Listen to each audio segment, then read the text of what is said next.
তো বন্ধুরা, আমি একটা ভিডিও নিয়ে আসলাম।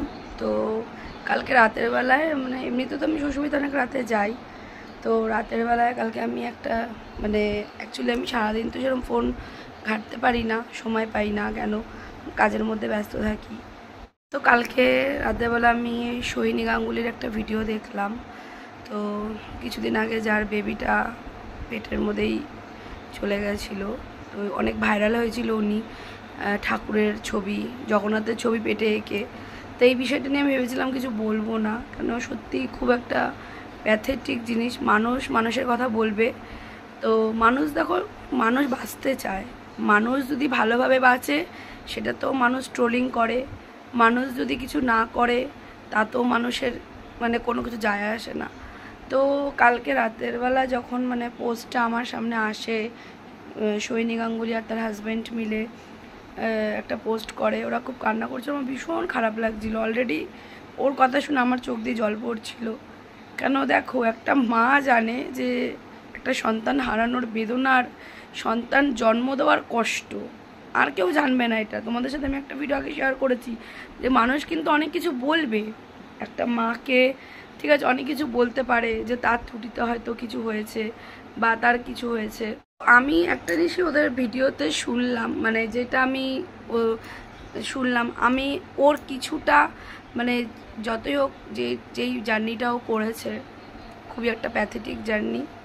তো এই যে একটা হ্যারাসমেন্টের মধ্যে এই হসপিটাল ওই হসপিটাল, তারপরে কল্যাণী, যখনই কল্যাণী জেএমের কথা বলে, তো বিশেষ করে সেই বিষয়টা নিয়ে আমি তোমাদের সাথে কিছু আলোচনা করার জন্য আজকে ভিডিওটা করছি। তো আমি যখন প্রেগনেন্সি ছিল আমার, তো আমি যেহেতু একটু হেলদি, আর সোহিনী গাঙ্গুলিও তো হেলদি না, তো আমার দেখো, মা হওয়ার সিমটমটা না সবার একরকম থাকে না।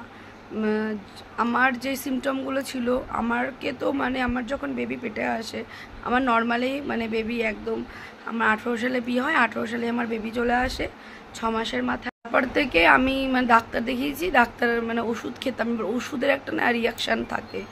আমার তো খুব এখনও সেটা হয়, বুকে কষ্ট হতো, কিছু খেতে পারতাম না, শুধু 3 বেলা ভাত খেতাম আমি। আমার বেবি কোনো ফল, কোনো দুধ জাতীয় কিছু আমার পেটের মধ্যে থেকে পাইনি, আমি শুধু ভাত খেতাম। আমার দিদা বেঁচে ছিল, আমার দিদার বাড়িতে দিদা সেই বাগানের মধ্যে ঘাস পাতা লাগাতো, সেইগুলোই আমার কাছে অমৃত ছিল।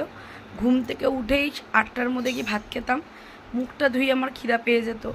তারপরে হচ্ছে আবার দুপুরবেলা ভাত খেতাম, রাত্রেবেলাও ভাত খেতাম। তো সেইরকমই চলছিল। তারপরে আমি 5 মাস অবধি তো প্রচণ্ড বমি করতাম, কিছু খেতে পেতাম না, এটা আমার সিমটম ছিল।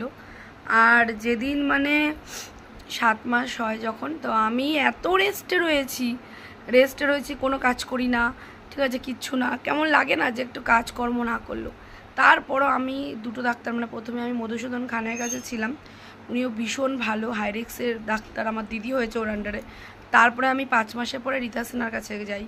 রীতা সিনহাকে প্রথমে একবার দেখিয়েছিলাম, তো উনি আমাকে, মিথ্যা কথা বলবো না, মধুসূদন খান যিনি ডাক্তার, যিনাকে এখনও আমি দেখাচ্ছি, তো উনি আমাকে, আমি আবার 2 মাস পর আবার গেছিলাম, আমারও বেবিটা নড়ছিল না, প্রেশারটা হাই হয়ে গেছিলো। এবার আমার যেহেতু একটু হেলদি ফিগার, এবার আমি যখন প্রেশার হাই হয়ে যায়, বেবি নড়ছে না, আমার 7 মাস 8 মাসে সবে পড়েছে। তো যখন আমি দেখাতে যাই আবার ম্যাডামকে যে আমার নড়ছে না, বলছে প্রেশারটা হাই আছে, তো খাওয়া দাওয়া আরও রেস্টে থাকতে হবে আমাকে বলে। তো আমি বলছি রেস্টেই তো রয়েছি, বলছে আরও রেস্ট। আর গায়ে পুরো মনে হচ্ছে গা পুরো র্যাশে, আমার তো যেহেতু গরমে র্যাশে পুরো গা ভর্তি, জ্বালা পোড়া করে, শুধু স্নান করি তখনও গায়ে জল ঢালি আর হাত পা চিবায়, খুব খারাপ একটা সিচুয়েশান। তো সেই যে সিচুয়েশান থেকে একদিন রাতের বেলা, সবে 8 মাসে আমার পড়েছে, আমার 34 উইকস এরম হবে। তো তখন আমাকে, আমি জওহরলালে যাই। তো জওহরলালে যাওয়ার পরে যে এমার্জেন্সি যে গাইনোলজিস্টের কাছে যে এমার্জেন্সি রুমটা, তো এমার্জেন্সি রুমে যখন যাই, তখন আমার প্রেশার ওখানে দেখাচ্ছে 160/110 নিচের। তো আমার বাবা তো বলছে, ওখানে চিন্তা করছে তুই মরে যাবি। হ্যাঁ, আমার মাথা ওখানে ঠান্ডা তেল দিচ্ছে আমার বোন।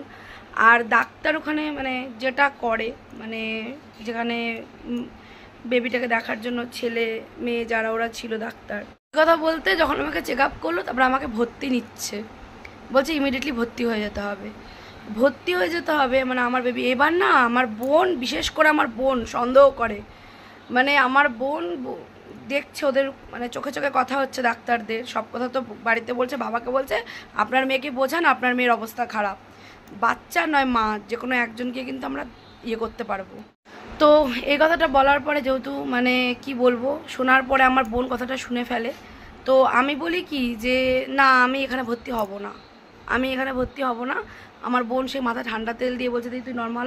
আমি ঠিক আছি, তুই বাইরে চ, বাইরে চ, আমার গাড়ি দাঁড়িয়ে আছে, আমি যে বাইরে একটু বসবো। আমার ঠিক আছে, আমার বেবি কালকে রাতে দেখাবো, আমার নড়ছে।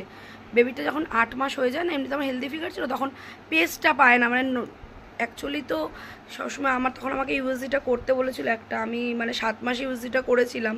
তারপরে আমি আমার বোন হাত ধরে আমাকে ভর্তি নিয়ে নিয়েছে অলরেডি। ডাক্তার বলছে তাহলে হ্যাঁ আপনারা এরম করেন বলে। আমি তো বুঝতে পেরেছি আমার সাথে কি হতে চলেছে, অলরেডি ইঞ্জেকশন লিখে ফেলেছে, ঠিক আছে, আমার সাথে কি হতে চলেছে। আমি আমার বরের হাত ধরে আমি গেট দিয়ে সোজা নিজে বেরিয়ে চলে এসেছি। আর আমার বাবা তো বুঝছে না, আমার বাবা বলছে তুই বাবা মরে যাবি, তুই মরে যাবি, হ্যাঁ তোরকে নিয়ে করবো না। আমার কিন্তু এত প্রেশার, কিন্তু আমি ঠিক আছি, আমি বাচ্চা জন্ম দেবো, আমি সুস্থ বাচ্চায় জন্ম দেবো। আমি বুঝতে পেরে গেছি আমার সাথে কি হতে চলেছে, ডাক্তার আমার সাথে কি করতে চলেছে। বেরিয়ে এসেছি, এসে পরের দিনে আবার আমি মধুসূদন খাঁ, যারকে প্রথমে দেখাতাম, তার কাছে আবার কল্যাণী, উনি হচ্ছে সুস্থতে না মিলিয়ে নিয়ে আমি কোথায় যেন আমি গেছিলাম, আমার খেয়াল নেই, আমি নাইট মানে ওই অবস্থায় গেছি। এবার ডাক্তারবাবু উনি সত্যিই একটা ভগবানের রূপ বলতে নেই, উনি আমাকে পেটের মধ্যে যেই হাত দিয়েছে আমার বাচ্চা উনি কপাত করে লাফিয়ে উঠেছে। তো বাচ্চা লাফিয়ে ওঠার পরে তো বলছে এই তো বেবি ঠিক আছে, নড়ছে, কোনো চিন্তা নেই। বলছে এখনও তো 34 উইকস, 36 সপ্তাহের আগে আমরা কিচ্ছু করতে পারবো না, মিনিমাম তো 38 সপ্তাহ, 36 সপ্তাহ। আমি একটা সপ্তাহ আমার কোনো রকম গেল। তারপরে আমি আবার রীতা সিনহাকেও ফোন করে বলেছিলাম যে দেখুন আমাকে কিন্তু এমার্জেন্সিতে আমাকে কিন্তু ভর্তি নেবেন। তো হঠাৎ করেই এত গরম পড়ে, জুলাই মাসে যেহেতু আমার আয়ুষ 19শে জুলাই জন্ম হয়, 18ই জুলাই রাতের বেলায়, তো এই ঠিকঠাক ছিলাম, খাওয়া দাওয়া, কিন্তু বেবিটা নড়ছিল কম আমার, মানে সারাদিনে যেখানে 10 বার নড়তো সেখানে হয়তো কোনো দিন 7 বার 6 বার 8 বার এরম নড়েছে। তো চিন্তায় আরও শুয়ে থাকতাম, শুধু ঠাকুরের গান শুনতাম, শুধু ভগবানের গান ছাড়া আমার আর কিছু ভালো লাগতো না। তো অ্যাট লাস্ট আমার মানে যেদিনকে 19 তারিখ হয় সেদিনকে আমি একটু চেঁচামেচি, মানে আমার না মানে অ্যাকচুয়ালি তখন হরমোনাল ডিসব্যালেন্স থাকে, ঠিক আছে, আর কারোর কোনো বিহেভিয়ার আমি নিতে পারছিলাম না, আমি একটু চেঁচামেচি কান্নাকাটি করেছিলাম। তো সেদিনই রাতে 2টোর সময় আমার জল ভাঙে, ফার্স্ট জল।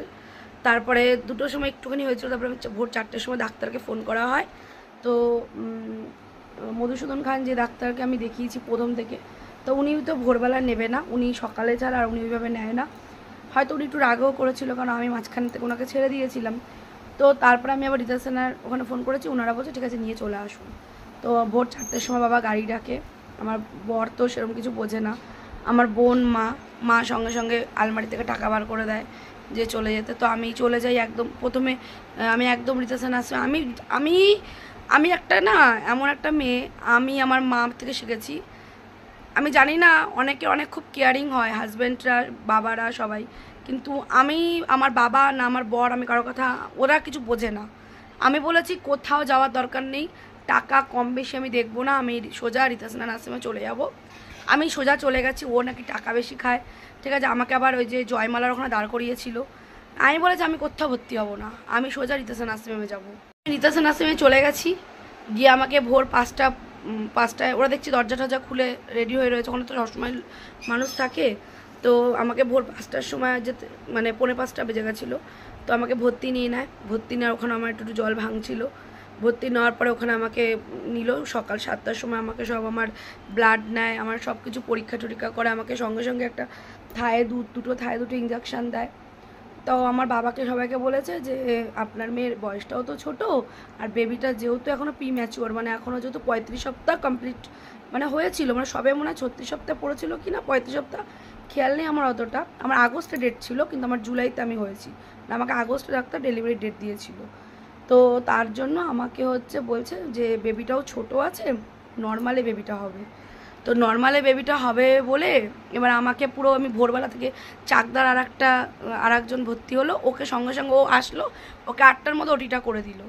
ভোগান্তিটা দেখো, মানে আজকে এই কথাগুলো তোমাদের সাথে আমি শেয়ার করছি, কালকে আমি একটা মায়ের বেদনা শুনেছি, আমার কষ্টটা মানে ওর এই কষ্টটা শুনে আমি মানে বলছি যে ডাক্তার শুধু মায়েদেরই যে দোষ থাকে বা সব কিছু যে ও ফটোশ্যুট করেছে, ভিডিও করেছে, ঠিক আছে, তখন ও তো ভালো ছিল, তো সুস্থ ছিল, তাই ও করতে পেরেছিল।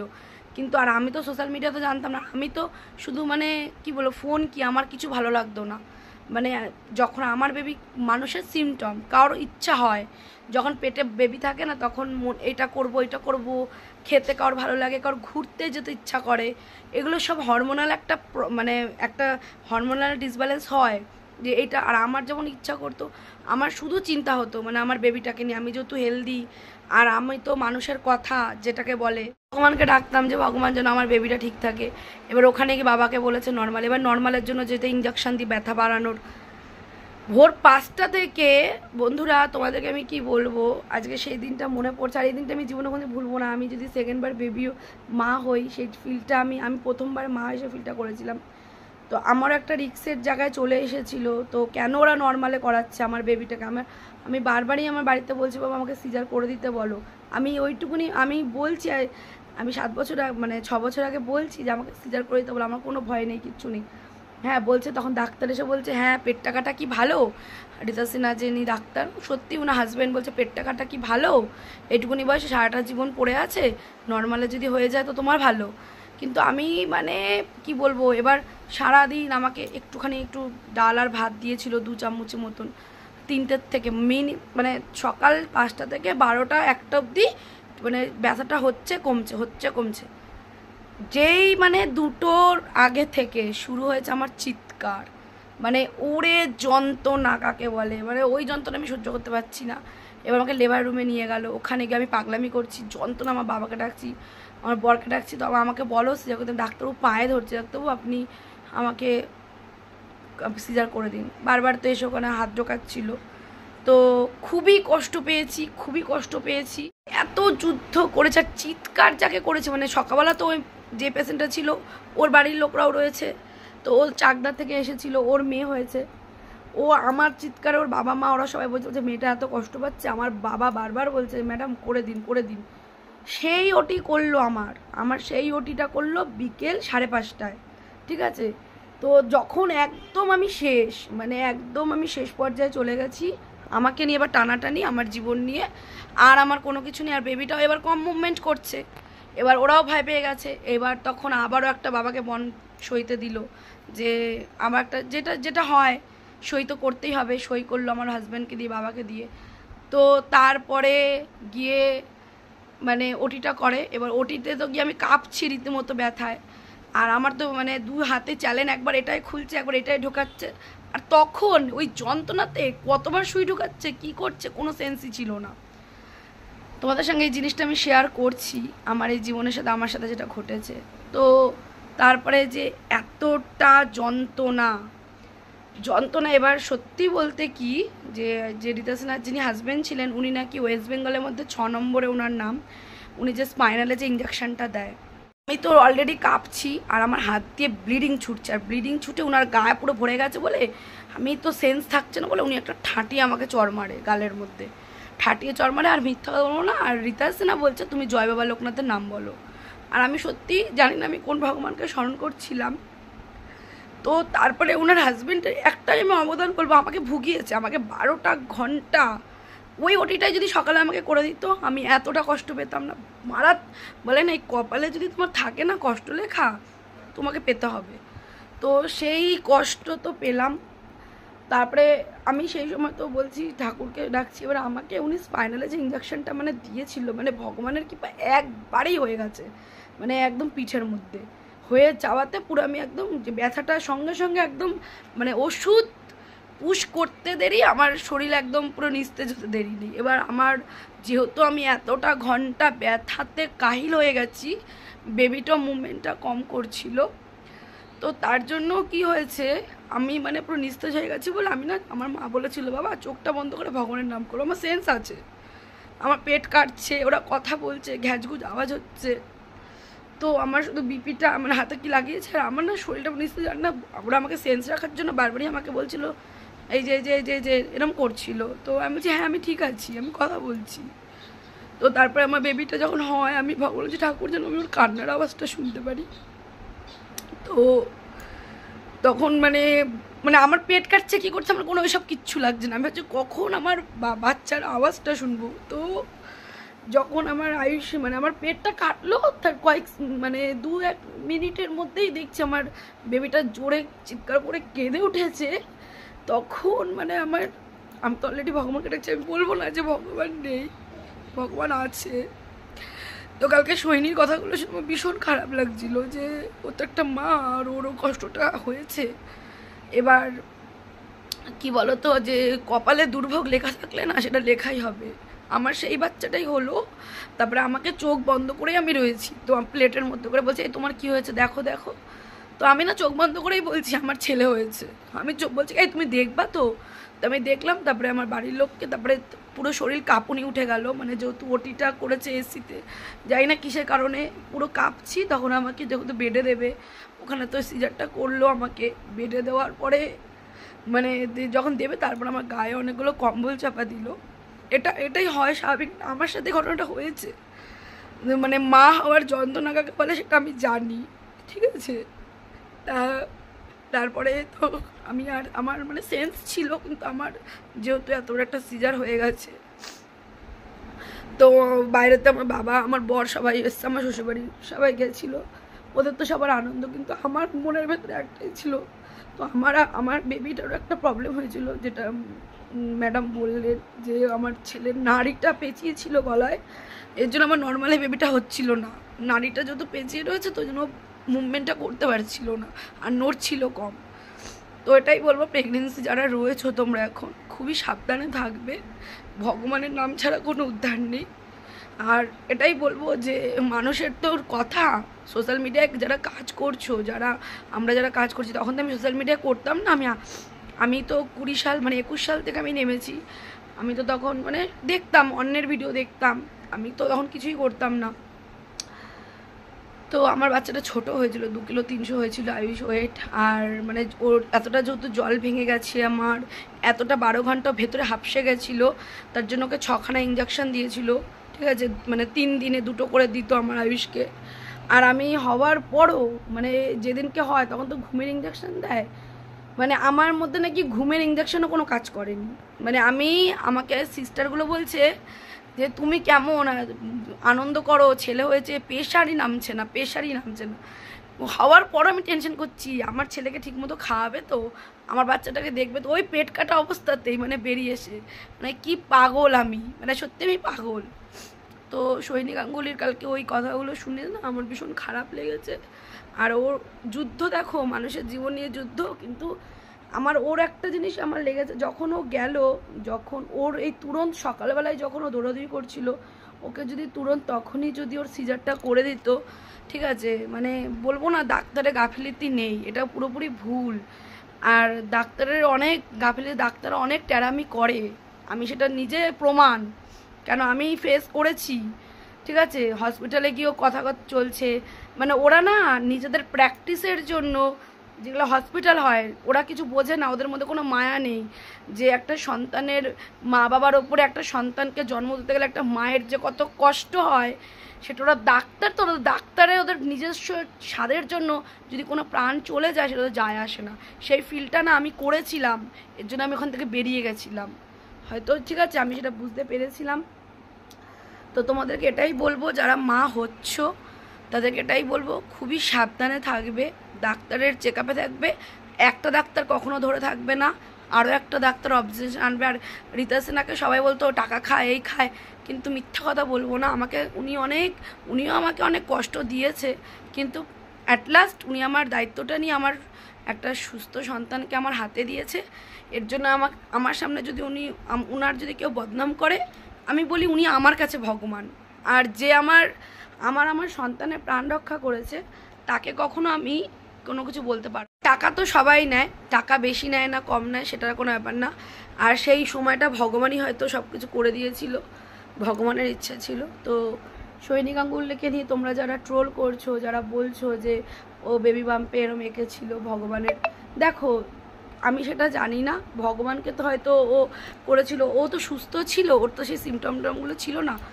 আর প্রেগনেন্সিতে না মানে মুভমেন্টটা না এই ভালো এই খারাপ এরম জিনিসটা হয়, যারা মা হওনি, আমি যেহেতু মা হয়েছি আর মা হওয়ার সেই ফিলটা আমি জানি যে কি প্রবলেম মানে হতে পারে, তো সেজন্যই বললাম। আমার পাশে আমার একটা বান্ধবী ছিল, ও প্রেগনেন্ট ছিল, ওর হাজব্যান্ড এলেছে, ও কলকাতা বিয়ারসিংয়ে 16 দিন ভর্তি ছিল, ওর বুকে ব্যথা হতো। তো এটাই হচ্ছে কথা।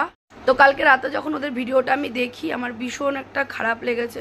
অলরেডি ওর চোখের জল দেখে আমিও তো মা, কেন জানি না আজকালকার মানুষরা কীভাবে মানুষকে ট্রোলিং করে, তার পাশে অবশ্যই থাকা উচিত। আমি সমবেদনা জানাই, ওর কষ্টটা আমি বুঝতে পারছি, ঠিক আছে। তো এটাই বলবো যে হ্যাঁ, মা বাবা তখন বাড়ির ফ্যামিলিটা যখন ডাক্তারের প্রতি পুরো ভরসা করে না, তখন সেই জিনিসটা আর ওদের কিছু করার থাকে না, যে আপনার ভুল কার ভুল, হয়ে যায় কোনো ভুল। তো আমি যে কথাগুলো শুনলাম যে বারবারই ওকে এই হসপিটাল ওই হসপিটাল এইভাবে ওকে দৌড় পাড়িয়েছে, ঠিক আছে। আর আমি এই কারণেই বলতে চাই যে ডিসিশনটা সবসময় তোমরা ঠিক রাখবে। আর ডাক্তারে যখন তোমরা বেবি হতে যাবে, তখন যে ডাক্তার পার্সোনালি দেখাচ্ছ তাকে স্ট্রিক্টলি কথা বলবে যে আপনি আমার রাতবেলা তো দায়িত্ব নেবেন, তো যদি আপনি দায়িত্ব নেন তাহলে ওখানে তোমরা থাকবে, নাহলে যেই ডাক্তার তোমাদের দায়িত্ব নেবে আমি মনে করি সেখানেই দেখানো উচিত, ঠিক আছে। আর অবশ্যই হসপিটাল তো আছেই, খুব রিস্ক হয়ে গেলে হসপিটাল তো থাকে, কিন্তু হসপিটালে গিয়ে আমি যে ফিলটা করেছিলাম সেটা আমি তোমাদের সাথে শেয়ার করলাম। সবসময় সব কিছু ঠিক হয় না, আবার খারাপও হয় না। তো চলো সবাই ভালো থেকো। আর অবশ্যই এটা একটা দুঃখজনক ঘটনা। আর মা হওয়ার পরেও মানে সব মানুষ আমরা কোনো দিকেই কোনো কিছু নেই, তো এই জিনিসগুলো তোমাদের সাথে শেয়ার করলাম যে একটা প্রেগনেন্সি মাকে এইভাবে কটাক্ষ না করাটাই উচিত। কেন ওর উপরে যে ঝড়টা গেছে সত্যি এটা একটা খুবই প্যাথেটিক। এই প্যাথেটিক জিনিসটাকে নিয়ে তোমরা প্লিজ সবাই মিলে প্রে করো যেন সুস্থ হয়ে মানসিকভাবে আবার ফিরে এসে আবার যে একটা নতুন সন্তানের জন্ম দিতে পারে, আমরা সবাই যেন সেই কামনাটাই করতে পারি, ঠিক আছে। এর থেকে বড় কিছু আর করার নেই। তো চলো সবাই ভালো থেকো।